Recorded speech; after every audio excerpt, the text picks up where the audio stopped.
আসসালামু আলাইকুম রহমতুল্লাহ বরকাতুহ। আলহামদুলিল্লাহ ওয়াসসালাতু ওয়াসসালামু আলা মান লা নাবিয়্যা বা'দা, আম্মা বাদ। সুপ্রিয় দর্শক, মানাহিল টিভির পক্ষ থেকে আপনাদেরকে স্বাগতম। আজকে আমি একটি বিষয় নিয়ে আলোচনা করব। বিষয়টি হলো মক্কা মুকাররমা শ্রেষ্ঠ না মদিনা মুনাওয়ারা শ্রেষ্ঠ। পৃথিবীর শ্রেষ্ঠ স্থান হলো আসলে রসুলের রওজায়ে মোবারক। এটা হলো সবচেয়ে উত্তম স্থান। এটি জান্নাতের মাটি দিয়ে এটা তৈরি। অতঃপর মক্কা শরীফ, অতঃপর মদিনা শরীফ, অতঃপর পৃথিবীর সকল মসজিদ, অতঃপর মাদ্রাসার স্থান, অতঃপর বসবাসের স্থান ভিটা, অতঃপর চাষাবাদের জমি, অতঃপর বাথরুমের মাটি। আর সর্বনিকৃষ্ট মাটি হলো মূর্তির মাটি, কেননা তা জাহান্নামে যাবে।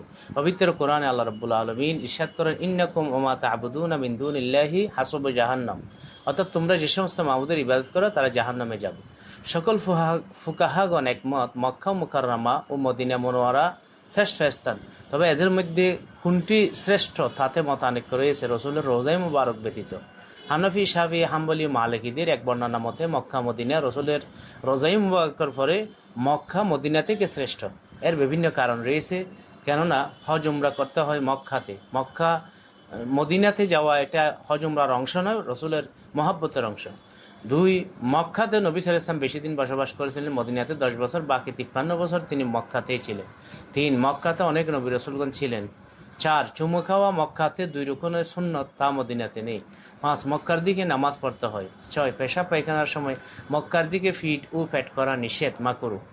7, মক্কাতে যুদ্ধ হারাম, নবী আসলামের জন্য সাময়িক বৈধ করা হয়েছিল।